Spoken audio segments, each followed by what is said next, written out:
ಆತ್ಮೀಯ ಬಂಧುಗಳೇ, ಮಹಾಭಾರತ ಭೀಷ್ಮ ಪರ್ವ, ಇದರಿಂದ ದೃಷ್ಟದ್ಯುಮ್ನ ಮತ್ತು ದ್ರೋಣ, ಭೀಮಸೇನ ಮತ್ತು ಕಳಿಂಗರ ಯುದ್ಧ ಈ ವಿಷಯದ ಬಗ್ಗೆ ನಾವು ತಿಳ್ಕೊಳ್ತಾ ಇದ್ವಿ. ಹೋದ ಭಾಗದಲ್ಲಿ ಭಾನುಮಾನ ಮತ್ತು ಭೀಮಸೇನನ ನಡುವೆ ನಡೀತಾ ಇದ್ದಂಥ ಯುದ್ಧದ ಬಗ್ಗೆ ತಿಳ್ಕೊಳ್ತಾ ಇದ್ವಿ. ಭೀಮಸೇನ ಏನು ಮಾಡ್ದ, ಆ ಭಾನುಮಾನ ಕೂತಿದ್ದಂತಹ ಆನೆಯ ಮೇಲೇನೆ ಹತ್ತಿ ಅವನ ಸೊಂಟವನ್ನು ಕತ್ತರಿಸ್ಬಿಡ್ತಾನೆ. ಆಮೇಲೆ ಆ ಆನೆಯ ಭುಜದ ಮೇಲೆ ಅವನು ಹೊಡಿತಾನೆ. ಆ ಭುಜ ಕತ್ತರಿಸೋದ ಕಾರಣದಿಂದ ಆನೆ ಕೂಡ ಗೀಳಿಡ್ತಾ ನೆಲದ ಮೇಲೆ ಬಿದ್ದೋಗುತ್ತೆ. ಆಮೇಲೆ ಭೀಮಸೇನ ಏನು ಮಾಡ್ದ, ನೆಲದ ಮೇಲೆ ಎಗರಿ ನಿಂತ್ಕೊಳ್ತಾನೆ. ಮತ್ತೆ ದೊಡ್ಡ ದೊಡ್ಡ ಆನೆಗಳು ಅದನ್ನೆಲ್ಲ ಸಿಕ್ಕದನ್ನೆಲ್ಲ ಕತ್ತರಿಸ್ತಾ ಹೋಗ್ತಾ ಇರ್ತಾನೆ. ಅವನು ಒಂಟಿಯಾಗಿರ್ತಾನೆ, ಮತ್ತೆ ಅವನಿಗೆ ಯಾವುದೇ ವಾಹನಗಳು ಇರೋದಿಲ್ಲ. ಅವನು ಬರಿಗಾಲಲ್ಲಿ ನಿಂತಿರ್ತಾನೆ. ಕೋಪದಿಂದ ಅವನು ಪ್ರಳಯ ಕಾಲದ ಯಮರಾಜನ ಹಾಗೆ ಶತ್ರುಗಳ ಭಯವನ್ನು ಎಲ್ಲ ಹೆಚ್ಚಿಸ್ತಾ ಇದ್ದ. ಯುದ್ಧ ಭೂಮಿಯಲ್ಲಿ ವಿಚರಿಸ್ತಾ ಇರಬೇಕಾದ್ರೆ ಅವನು ಬೇರೆ ಬೇರೆ ರೀತಿಯಲ್ಲಿ ತನ್ನ ಒಂದು ದಾವೆಗಳನ್ನು ತೋರಿಸ್ತಾ ಇದ್ದ. ಕೆಲವೊಂದು ಸರಿ ಮಂಡಲಾಕಾರದ ರೀತಿಯಲ್ಲಿ ಅವನು ತಿರುಗಾಡ್ತಾ ಇದ್ದ. ಅಂದರೆ ಅವನು ಬರಿಕಾಲಲ್ಲಿ ನಡ್ಕೊಂಡೇನೆ ಯಾವ ರೀತಿಯೆಲ್ಲ ಅವನು ಯುದ್ಧ ಮಾಡ್ತಾ ಇದ್ದ ಅನ್ನೋದನ್ನ ಇಲ್ಲಿ ಹೇಳ್ತಾ ಇದ್ದಾರೆ. ಒಂದೊಂದು ಸರಿ ಮಂಡಲಾಕಾರದ ರೀತಿಯಲ್ಲಿ ತಿರುಗ್ತಾ ಇದ್ದ, ಇನ್ನೂ ಕೆಲವೊಂದು ಸರಿ ಏಟನ್ನು ಸಹಿಸ್ಕೊಳ್ತಾ ಎಲ್ಲ ಕಡೆ ತಿರುಗ್ತಾ ಇದ್ದ. ಇನ್ನೂ ಕೆಲವೊಂದು ಸರಿ ಏನು ಮಾಡ್ತಾ ಇದ್ದ, ಎತ್ತರದಿಂದ ನಡ್ಕೊಂಡೇ ಬಂದ್ಬಿಡ್ತಾ ಇದ್ದ. ಕೆಲವೊಂದು ಸರಿ ಎಗರಿ ಬರ್ತಾ ಇದ್ದ. ಅಂದರೆ ಅವನು ಯಾವ್ಯಾವ ರೀತಿಯೆಲ್ಲ ಅಲ್ಲಿ ಓಡಾಡ್ತಾ ಇದ್ದ ಅನ್ನೋದನ್ನ ಹೇಳ್ತಾ ಇದ್ದಾರೆ. ಕೆಲವೊಂದು ಸರಿ ಎಲ್ಲ ದಿಕ್ಕುಗಳಲ್ಲೂ ಕೂಡ ಅವನು ಸಮಾನವಾದಂಥ ಒಂದು ಗತಿಯಲ್ಲಿ ನಡೀತಾ ಇದ್ದ. ಕೆಲವೊಂದು ಸರಿ ಏನು ಮಾಡ್ತಾ ಇದ್ದ, ಒಂದೇ ದಿಕ್ಕಲ್ಲಿ ಹೋಗ್ತಾ ಇದ್ದ. ಕೆಲವೊಂದು ಸರಿ ಯಾರ ಮೇಲಾದರೂ ಬಹಳ ವೇಗವಾಗಿ ಓಡೋಗಿ ಆಕ್ರಮಣ ಮಾಡ್ತಾ ಇದ್ರೆ, ಇನ್ನೂ ಒಂದು ಸರಿ ಎಲ್ಲರ ಮೇಲೆ ಒಂದೇ ಸರಿ ಆಕ್ರಮಣ ಮಾಡ್ತಾ ಇದ್ದ. ಅವನು ಎಗ್ಗುರ್ಕೊಂಡೇನೆ ರಥದ ಮೇಲೆ ಹೊರಟೋಗ್ತಾ ಇದ್ದ. ಮತ್ತೆ ಎಷ್ಟೋ ರಥಿಗಳ ತಲೆಯನ್ನ ಕತ್ತಿಯಿಂದ ಕತ್ತರಿಸಿ ರಥಗಳ ಧ್ವಜಗಳ ಜೊತೆನಲ್ಲೇ ನೆಲಕ್ಕೆ ಅದು ಬಿದ್ದೋಗ್ತಾ ಇತ್ತು. ಆ ರೀತಿ ಅವನು ನೆಲದ ಮೇಲೆ ಬೀಳಿಸ್ಬಿಡ್ತಾ ಇದ್ದ. ಅವನು ಎಷ್ಟೋ ಯೋಧರನ್ನ ಕಾಲಿನಿಂದ ಹೊಸಕಿನೇ ಕೊಂದು ಹಾಕ್ಬಿಡ್ತಾ ಇದ್ದ.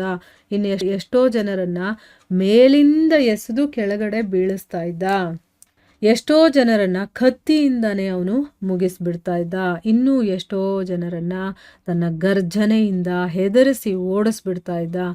ಕೆಲವು ವೀರರನ್ನ ತನ್ನನ್ನು ಸಹಿಸ್ಕೊಳ್ಳೋದಕ್ಕೆ ಆಗದೆ ಇರುವಷ್ಟು ವೇಗವಾಗಿ ಅವನು ಧರಾಶಾಯಿ ಮಾಡ್ತಾ ಇದ್ದ. ಅಂದರೆ ಏನು, ನೆಲದ ಮೇಲೆ ಮಲಗಿಸ್ಬಿಡ್ತಾ ಇದ್ದ ಅವನು, ಅಂದರೆ ಸಾಯಿಸ್ಬಿಡ್ತಾ ಇದ್ದ.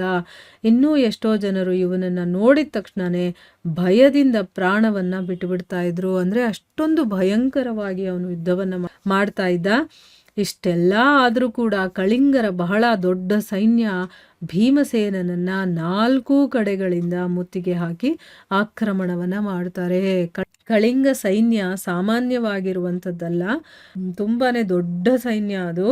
ಸೊ ಆ ಸೈನ್ಯದ ಮುಂದೆ ಶುತಾಯು ನಿಂತಿರೋದನ್ನ ನೋಡಿ, ಅಂದರೆ ಅಲ್ಲಿ ಶುತಾಯು ಅನ್ನೋನು ನಿಂತಿದ್ದಾನೆ ಅನ್ನೋದನ್ನ ನೋಡಿ ಭೀಮಸೇನ ಅವನನ್ನು ಎದುರಿಸೋದಕ್ಕೆ ಅಂತಾನೆ ಮುಂದೆ ಬರ್ತಾನೆ. ಅವನು ಬರ್ತಾ ಇರೋದನ್ನ ನೋಡಿ ಶುತಾಯು ಏನು ಮಾಡ್ತಾನೆ, ಭೀಮಸೇನನ ಎದೆಗೆ 9 ಬಾಣಗಳನ್ನು ಹೊಡಿತಾನೆ. ಭೀಮಸೇನ ಕೋಪದಿಂದ ಉರಿದೇಳ್ತಾನೆ, ನನ್ನ ಮೇಲೆ ಬಾಣ ಬಿಟ್ನಲ್ಲ ಅಂತ ಅಂದ್ಬಿಟ್ಟು. ಅಷ್ಟರಲ್ಲೇನಾಯಿತು, ಅಶೋಕ ಅನ್ನೋನು ಭೀಮಸೇನನಿಗೆ ಅಂತಾನೆ ಒಂದು ಸುಂದರವಾದಂತಹ ರಥವನ್ನು ತಗೊಂಡು ಬರ್ತಾನೆ. ಯಾಕಂದರೆ ಇವನು ರಥ ಇಲ್ಲದೆ ಬರೀ ನೆಲದ ಮೇಲೆ ನಿಂತ್ಕೊಂಡು ಯುದ್ಧ ಮಾಡ್ತಿದ್ನಲ್ಲ. ಸೊ ಅದಕ್ಕೋಸ್ಕರನೇ ಈಗ ಅವನಿಗೆ ಒಂದು ರಥವನ್ನು ತಗೊಂಡು ಬರ್ತಾನೆ. ಅದರ ಮೇಲೆ ಆರೂಢನಾಗಿ ಅವನು ತಕ್ಷಣನೇ, ಅಂದರೆ ಅದರ ಮೇಲೆ ಕೂತ್ಕೊಂಡು ಅವನು ತಕ್ಷಣ ಕಳಿಂಗ ವೀರನಾದಂತಹ ಶುತಾಯುವಿನ ಮೇಲೆ ಆಕ್ರಮಣವನ್ನು ಮಾಡೋದಕ್ಕೆ ಶುರು ಮಾಡ್ತಾನೆ. ಶುತಾಯು ಏನು ಮಾಡ್ತಾನೆ, ಮತ್ತೆ ಭೀಮಸೇನನ ಮೇಲೆ ಬಾಣಗಳನ್ನು ಸುರಿಸೋದಕ್ಕೆ ಪ್ರಾರಂಭ ಮಾಡ್ತಾನೆ. ಅವನು ಬಿಟ್ಟಂಥ 9 ತೀಕ್ಷ್ಣ ಬಾಣಗಳಿಂದ ಗಾಯಗೊಂಡು ಭೀಮ ಏನು ಮಾಡ್ತಾನೆ ಅಂದರೆ, ಏಟಾಗಿರುವಂಥ ಹಾವಿನ ಹಾಗೆ, ಈಗ ಹಾವಿಗೆ ಏನಾದರೂ ಒಂದು ಸ್ವಲ್ಪ ಏಟಾದರೆ ಹೇಗೆ ಬುಸ್ಕುಟ್ಟುತ್ತೋ ಆ ರೀತಿ ಅವನು ಬುಸ್ಕುಟ್ಟೋದಕ್ಕೆ ಶುರು ಮಾಡ್ತಾನೆ. ಮಹಾಬಲಿ ಭೀಮ ಕೂಡ ಧನಸ್ಸನ್ನು ಏರಿಸ್ತಾನೆ. ಮತ್ತು ಲೋಹದ 7 ಬಾಣಗಳಿಂದ ಶುತಾಯುವಿಗೆ ಹೊಡಿತಾನೆ. ಜೊತೆನಲ್ಲೇ 2 ಬಾಣಗಳಿಂದ ಏನು ಮಾಡ್ತಾನೆ, ಅವನ ಚಕ್ರದ ರಕ್ಷಣೆಯನ್ನು ಮಾಡ್ತಾ ಇರ್ತಾರಲ್ಲ ಸತ್ಯ ಮತ್ತು ಸತ್ಯದೇವ ಅಂತ ಅವ್ರ ಹೆಸರು, ಅವರನ್ನು ಯಮಲೋಕಕ್ಕೆ ಕಳಿಸ್ತಾನೆ. ಆಮೇಲೆ ಏನು ಮಾಡ್ತಾನೆ, 3 ಬಾಣಗಳಿಂದ ಕೇತುಮಾನನ ಪ್ರಾಣವನ್ನು ತಗೊಳ್ತಾನೆ. ಇದನ್ನು ನೋಡಿ ಕಳಿಂಗ ವೀರನಾದಂತಹ ಶ್ರುತಾಯುವಿಗೆ ಬಹಳ ಕೋಪ ಬಂದ್ಬಿಡುತ್ತೆ. ಮತ್ತು ಅವನ ಸೈನ್ಯದ 100 ಕ್ಷತ್ರಿಯರು ಭೀಮನನ್ನ ಮುತ್ತಿಗೆ ಹಾಕ್ತಾರೆ. ಆಮೇಲೆ 4 ಕಡೆಗಳಿಂದ ಭೀಮಸೇನನ ಮೇಲೆ ಶಕ್ತಿ, ಗದೆ, ಕತ್ತಿ, ತೋಮರ, ರುಷ್ಟಿ, ಕೊಡಲಿ ಈ ರೀತಿ ಬೇರೆ ಬೇರೆ ಅಸ್ತ್ರಗಳ ಮಳೆಯನ್ನು ಸುರಿಸೋದಕ್ಕೆ ಪ್ರಾರಂಭಿಸ್ತಾರೆ.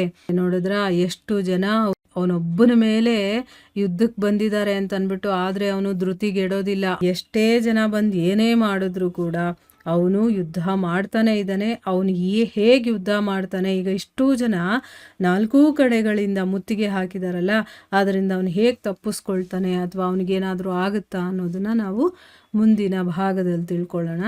ಹರೇ ಕೃಷ್ಣ.